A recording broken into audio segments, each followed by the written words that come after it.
Hi, I'm Jan. I'm Tracy. And we are at the Houston airport getting ready to start our trip to Singapore. A total of, as I think we figured out, we have about like 30 hours ahead of us to travel. So let's go.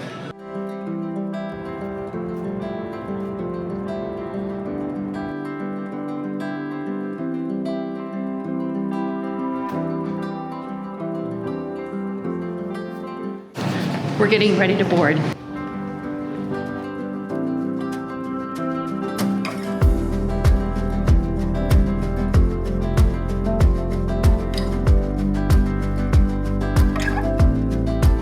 Yeah, so we just got here, 16 and a half hours from San Francisco, 10,331 and 1/2 miles.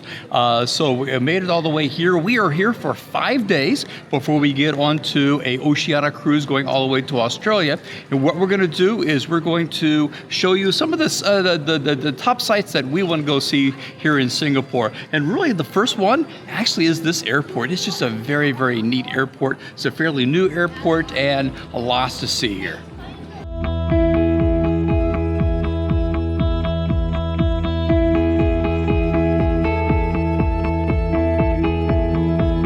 We arrived at 4 o'clock in the morning after 30 hours of traveling, so we'll see you in a moment after we catch a nap at our hotel.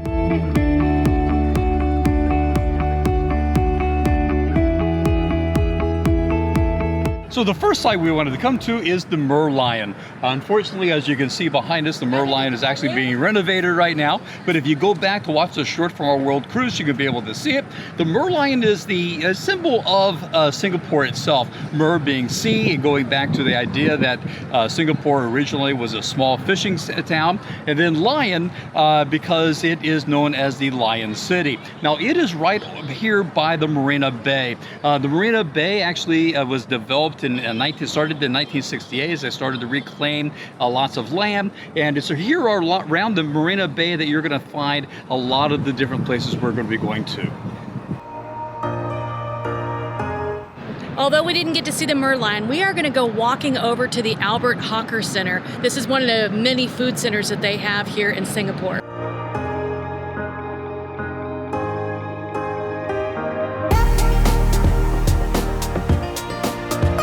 Now, in the 1800s, Singapore was a major marketing area that you would have individuals from China, you would have from Malaysia, from Indonesia, or the rest of Southeast Asia. And because of that, you had a lot of people selling their wares, which brings you to the term hawker. A hawker is essentially a person who sells their wares on the street. And this was basically what you would see up and down the streets of Singapore that time. You would have individuals with carts selling you different foods, different wares, and that would have been what you found in Singapore back in the 1800s. After independence in Singapore in 1965, the government started to regulate the food industry. And what they did was they took all of the hawkers from around the city and they created these hawker centers. So I don't know how many of them there are in the city, but throughout the city there are these places they have stalls. And every stall, if you look at them, they have a number up in the right-hand corner, and that is the size of their kiosk. What the government promised was running water and a way to be sanitary with the food. So what we're going to do is we're going to try some of the things that have been recommended to us.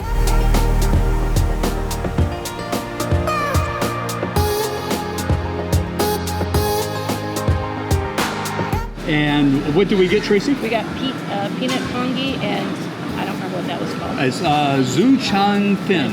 Zhu Chang Fin.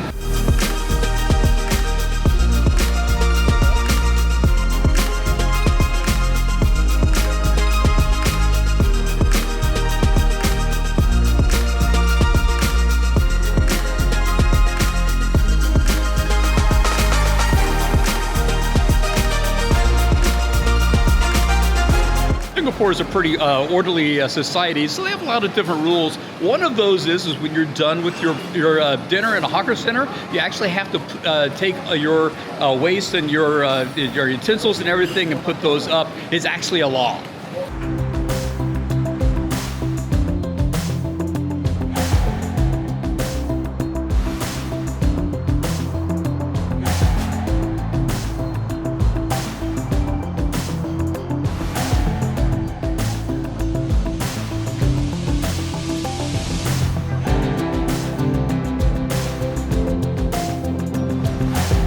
So we're pretty much in the shadow of the Marina Bay Sands here on the Marina Bay, and right to our left is the Art and Science Museum. This is the largest private museum in Singapore, and what it tries to do is try to find the connection between art and science, as the museum's name actually implies. We're going to go see what's in here.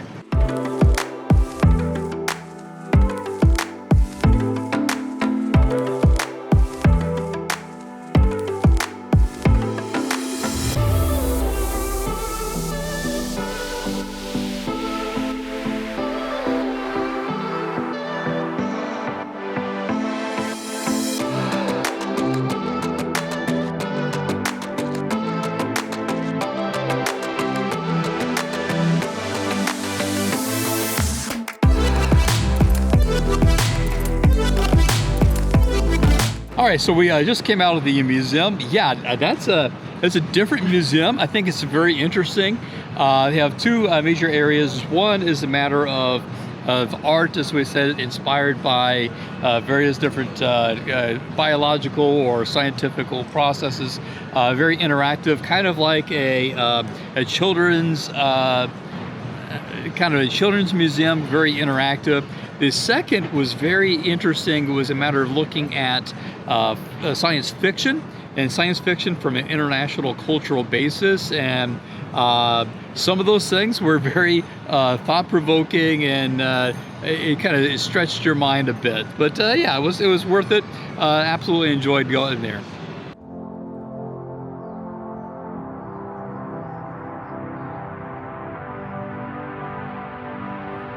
We can sleep under the stars, we can sleep under the stars, or hang out in hotel bars, driving somewhere in your car. We can sleep under the stars, we can sleep under the stars, under the stars.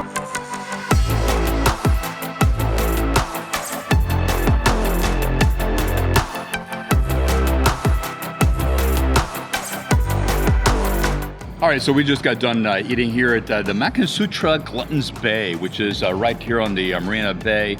Quite frankly, this is not a planned place we went to. Quite frankly, we are jet lagged and we wanted to get a bite to eat.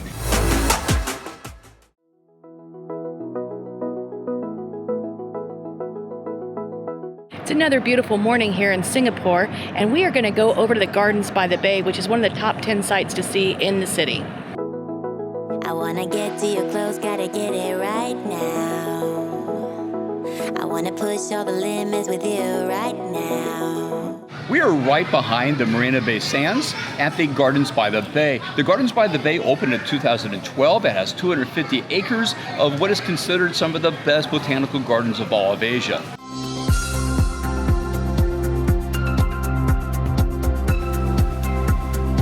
So we are just walking by the waterfall here. There are two very tall waterfalls in Singapore. One is here at the Botanical Gardens in Cloud Forest, and the other one is at the Changi Airport, which we won't get to see because we're not flying out of here. The reason they call this the cloud forest is because it is actually trying to recreate the jungle conditions up at altitude. So you come in here, it's actually very cool, it's misty, just like you might be at like 5,000 feet somewhere up in some cloud forest. So the Gardens by the Bay has an arrangement or a partnership with the movie Avatar. So you're going to see different animals and plants that aren't really real, but they're in amongst everything else, and including you have the opportunity to make an avatar of yourself.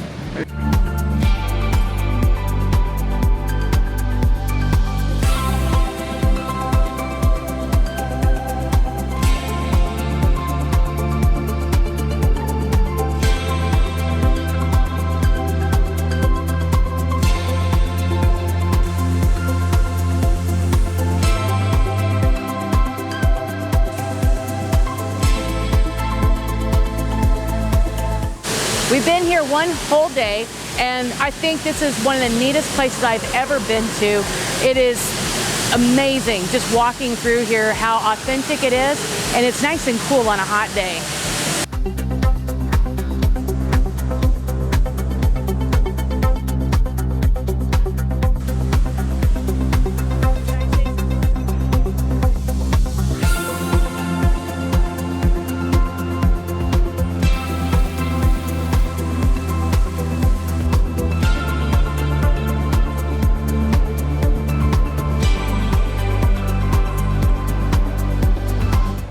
at the Flower Dome here in Singapore. It is the largest greenhouse in the world, covering 3 acres, and it's also made it into the Guinness Book of World Records. And what is interesting about this is a climate that is mostly the Mediterranean type plants.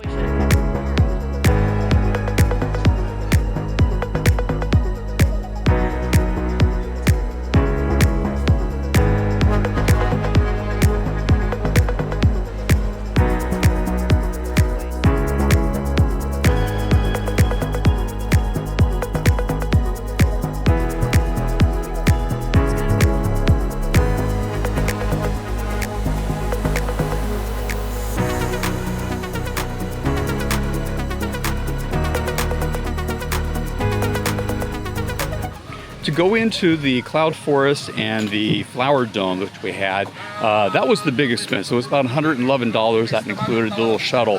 However, the area around is actually a park, and it's just absolutely beautiful. And that's absolutely free, which we're walking through here. Just absolutely stunningly beautiful.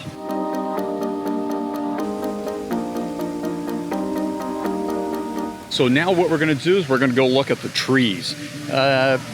You'll see what I mean.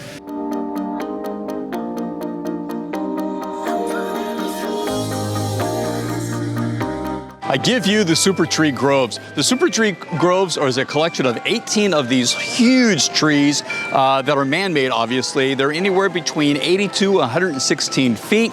What's also nice is, in keeping with the garden theme, is within their structure you have very different ferns and orchids and all different types of plants. And of course, you can come here and see them during the evening.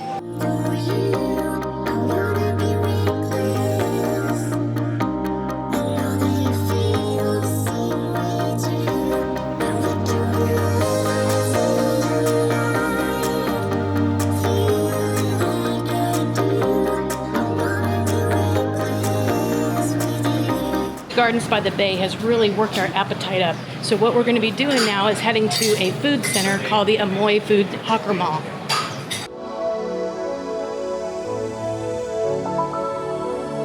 Like the Albert Center, where we got breakfast yesterday, the Amoy Center has lots of food stalls.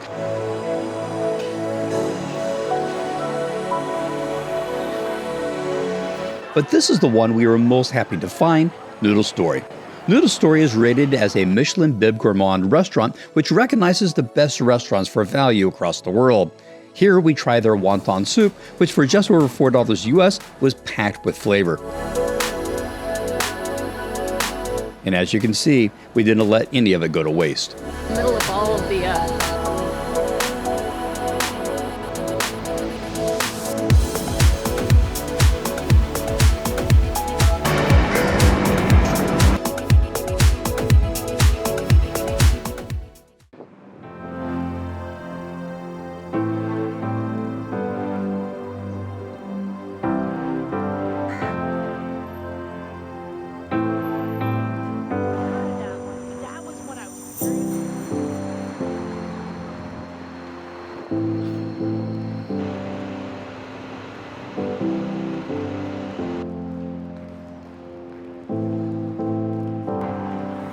Behind me is the Sri Mariamman temple. It is the oldest temple, Hindu temple in Singapore. It was built in 1827. It was very cool. You can go in there, you have to cover your knees.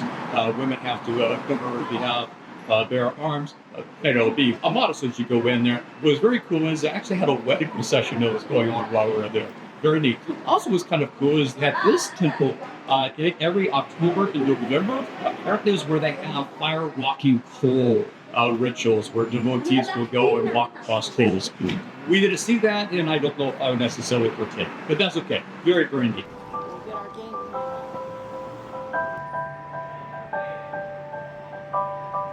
And we are in Chinatown. Very interesting. In 1819, Stanford Raffles actually established Singapore as a country, if you want to think about that, but it actually was a British colony. At that time, Singapore really was just a fishing village of about 150 people. There was about 120 of those were Malay, and then about 30 of those individuals were Chinese. But it's very quickly, as it became a British colony, you started having a lot of trade coming in. And what we find is by 1820, 1926, about a third of the population was actually Chinese, and this is where, right along with us, we're on right now is Smith Street, where we see is the nucleus of Chinatown. Now today, 74% of all of Singapore are Chinese, so it really isn't a center of the Chinese ethnicities because essentially it's throughout Singapore. However, it still is the center of Chinese history and culture within Singapore.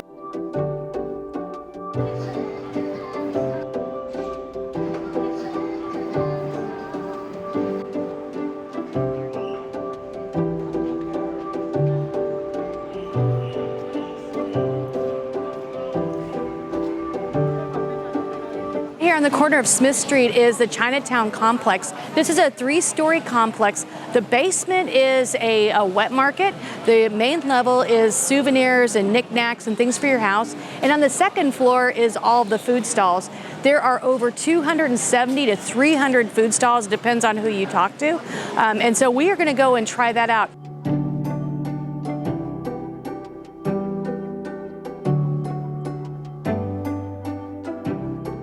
This is the bottom floor of the Chinatown hawker market, and what you have is the wet market. Now, Tracy and I have been traveling enough that really I'm getting to the point that wet markets really don't bother me so much. If you think about a wet market, think of it as a farmer's market at home, just a little bit on steroids.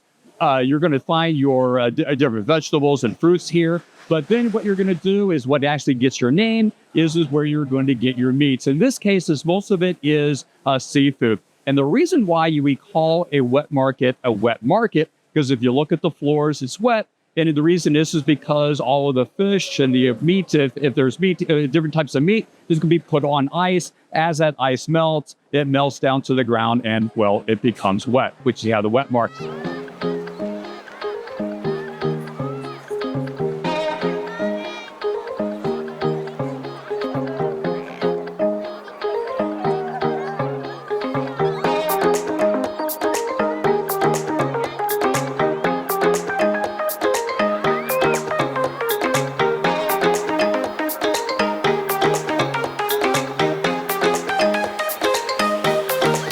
All right, so in Chinatown, you have the temple and museum of the Buddhist tooth relic. On the first floor, you have a temple and you have what they call the ancestral hall. And on the second floor, you have really is kind of a nice overlooking of the ancestral hall, but as well as a kind of a museum of the eminent monks that have brought or have been important within Buddhism in Singapore. Interestingly enough, is all three elements of Buddhism are represented here in Singapore. The third floor is very interesting as it's a museum that goes through the life and the teachings of Siddhartha Gautama, who would become the Buddha or the Enlightened One. It is also here that you have the relics of the Buddha, whether that's of his liver, of his heart, of his fat, of his muscles, different things. There isn't any film that is allowed in there. And on the fourth story, you have a very nice, beautiful, ornate chamber that is there for the tooth of Buddha. Now, is it actually his tooth? Probably not. It actually is about a 3-inch tooth, which is not consistent with the human, but who knows how big the Buddha was. So very nice. One thing that's nice about it is actually free. So you come in, of course, if you are in shorts or if you're a woman that doesn't have sleeves, you need to cover up, but they provide that for you. Definitely a must-go to here in Singapore.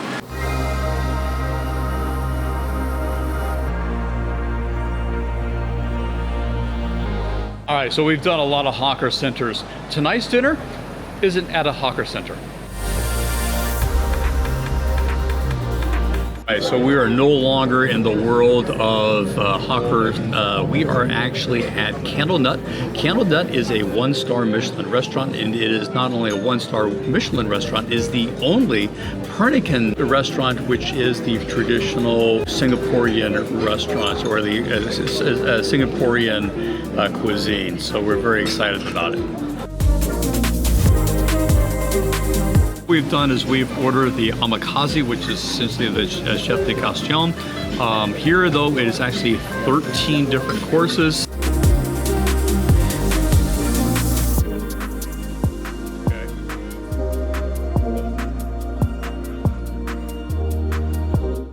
All right, so this is the pig moss soup. It is basically is in a broth of the pork bone. It has pig stomach, oh yay, dried scallops, and lion's head meatball, which I'm not sure exactly what that is, but that's what we're having.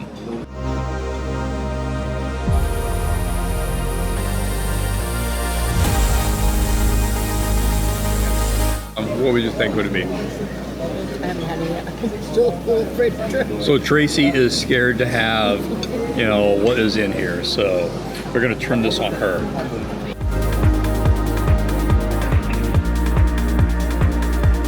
I think this was the first time that Tracy and I ever had pig stomach. Pig stomach's not bad.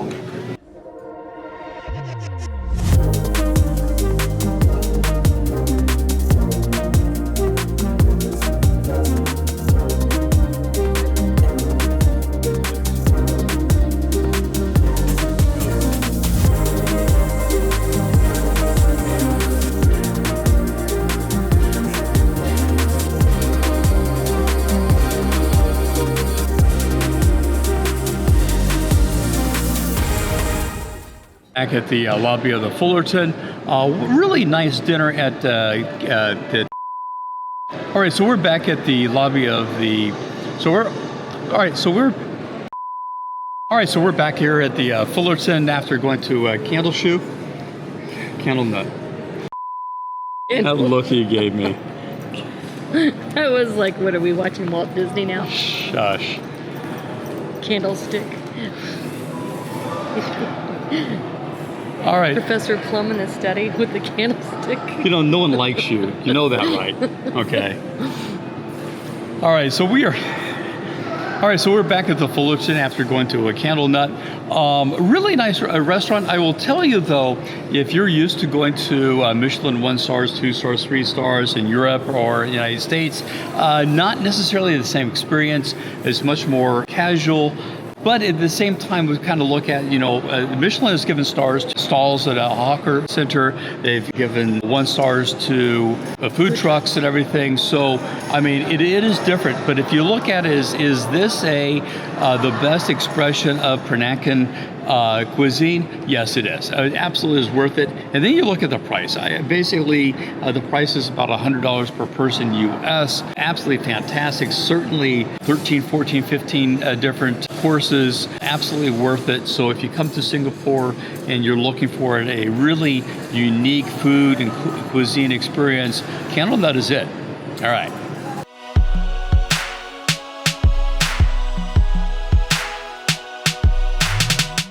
Right behind me is the Raffles Hotel. It was built in 1887, and it is one of the more pricey of the hotels around. I think it's about $800 per person, or at least per room, so it's pretty pricey. But we're not here for a room. We're very happy with what we have at the Fullerton. Instead, we're going to the Long Bar.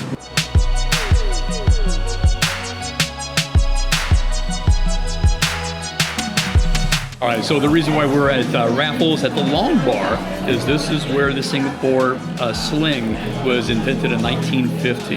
The Singapore sling was invented by Raffles bartender Ning Tong Boon. As legend goes, in the early 1900s, women shied away from drinking alcohol in public. So Boon created the drink specifically targeted at women. He took gin, curacao, Benedictine, lime juice, and pineapple juice, and then for the ladies he added grenadine and cherry juice, which gave a pink color to the drink.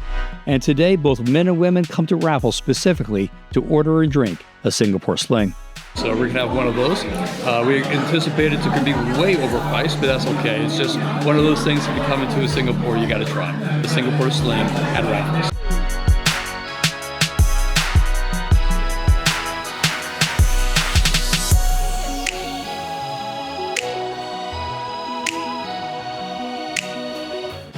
So I've never had Benedictine before, and I can definitely taste it in there. It's kind of a sweet drink, a little bit of a bite when you very first drink it, but then it gets very sweet afterwards. It's really good. Now, like I said, this is absolutely one of those places in Singapore you need to come, but be prepared. The prices are pretty steep, $39 per drink. So take that into account. Oh, by the way, it was about a 30-minute wait to get in also. Very popular place.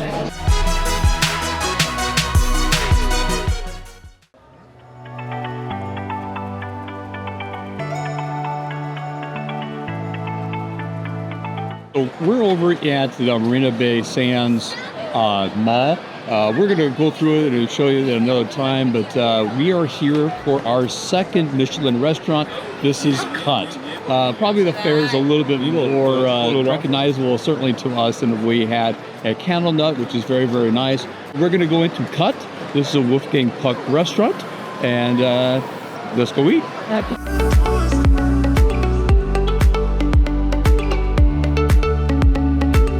All right, so we're here at Cut. They've set us down as very much what I think of as a Michelin one-star, much more intimate, not as busy, but that's fine. It's not a problem. But the prices also come to match, but we are going to do what's called our limited cuts. You're here between 5 and 6. Basically, we have what's called the early special. What it does is a three-course fixed pre. It's 125. Of course, that's Singaporean. And then, so we're both having the tartare, we're having a sirloin, and then a dessert.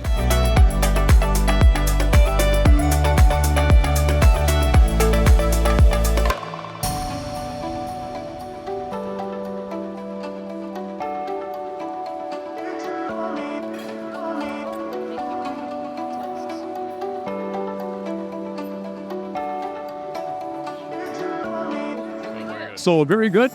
We have one more special dinner coming up, and we have another restaurant. So yeah, lots of foods, but good evening.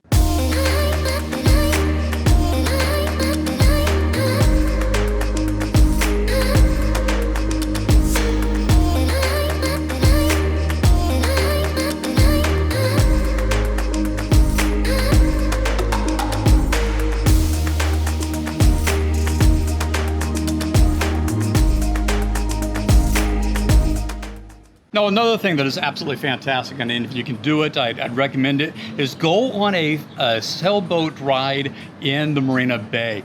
Fortunately, because we're staying at the Fullerton, it was actually a free little jaunt, about 45 minutes out there on a very comfortable, very relaxing sailboat.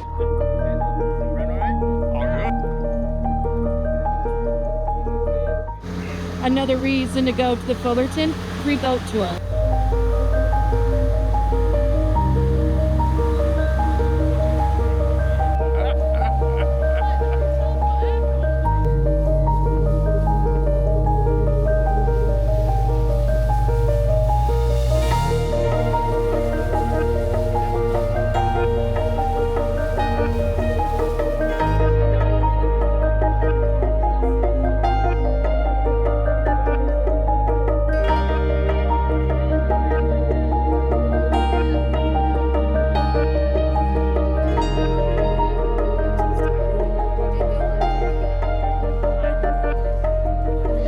The conditions were so calm that the crew even let the passengers take the helm. Rain is beating upon me. The wind. Hold on. Man, I need you on the build pumps, okay? As we're starting to take on water.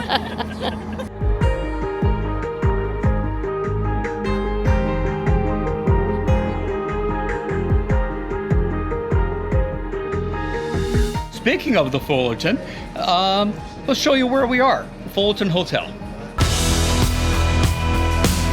The Fullerton Hotel was first commissioned in 1924 to be a general post office. A role continued until 1996 when it was sold to a private company who spent $150 million American dollars to transform the space into a 5-star luxury hotel.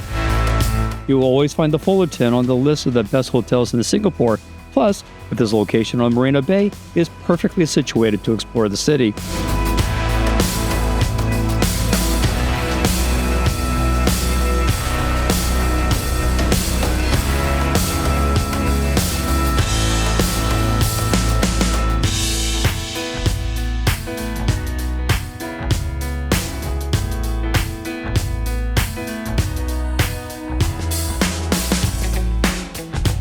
The room's views aren't too bad either. We are standing in the most iconic building in Singapore, which is the Marina Bay Sands. When it was opened in 2010, it was deemed as the most expensive freestanding casino in the world at a price at about $8 billion Singaporean, which is about $7 billion in US. Pretty expensive. Now it stands at about 650 feet up tall, and then you have essentially the equivalent of a skyscraper that is laid along the top of the three towers, which is the skywalk. Absolutely fantastic.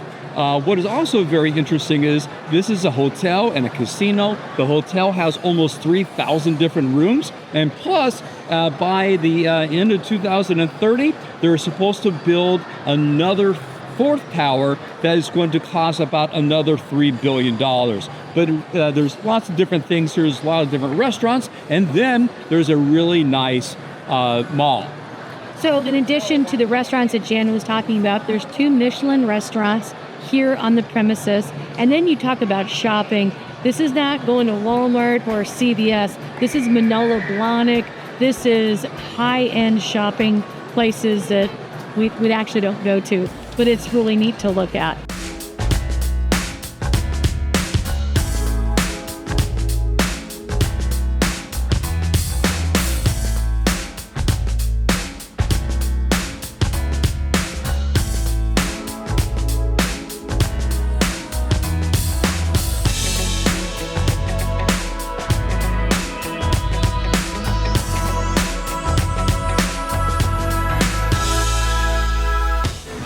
We're going to go to Spago. Spago is a Wolfgang Puck restaurant on the 57th floor of the Marina Bay Sands right here on the Sky Park. Let's go eat. So we're getting ready to have our first part of our meal. It's the mousse bouche, and it looks really delicious.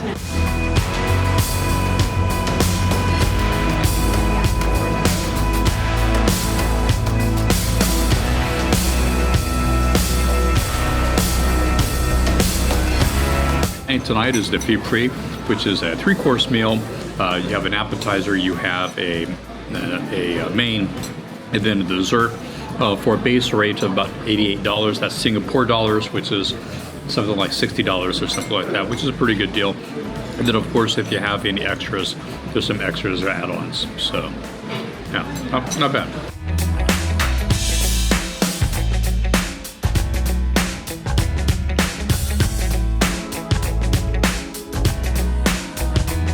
Absolutely fantastic dinner. I'll tell you, we went to Candlenut, we went to Cut. Those are both Michelin restaurants. This is actually the best deal, and I think was the best food. Absolutely fantastic. Plus, it had a fantastic view.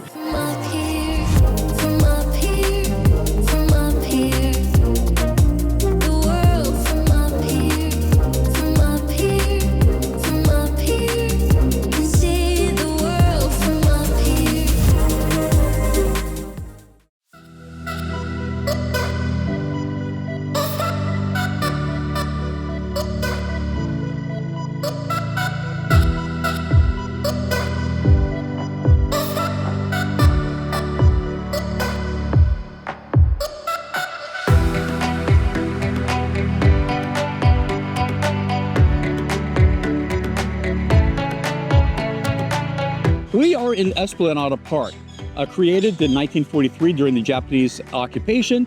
This is the oldest park in Singapore. But when we say go to see Esplanade Park, really what we mean is go experience the green spaces in Singapore. You're going to see green spaces along the streets, in little parks such as this. Even look up, you're going to see green spaces actually on the buildings. It is magnificent. And the reason why there is so many green spaces is from the very beginning of Singapore as an independent state, the Prime Minister made it a goal. They've had lots of different initiatives to be able to create more and more green spaces. In fact, there are over 8 million trees in Singapore, and they have a goal that by 2030 to have another million trees. So they are actually putting about 50,000 new trees in the city every year, which is amazing. And when we say go see the green spaces, when you look at that, almost 47% of Singapore the city is actually a green space. 30% of Singapore actually has tree canopy. What we're saying is, go see Singapore. Walk through the city. You're going to see not only the green spaces, you're going to see some really nice statues, and Singapore is an incredibly easy city to walk through. It is probably one of the safest cities we've been to. The climate is nice. It is absolutely a fantastic place to go. Now, we have one other place we're going to show you, and that is the port, because we are getting ready to go today on the Oceania Regatta to on a cruise to Australia. So watch this video to continue traveling with us. And as always, keep on traveling.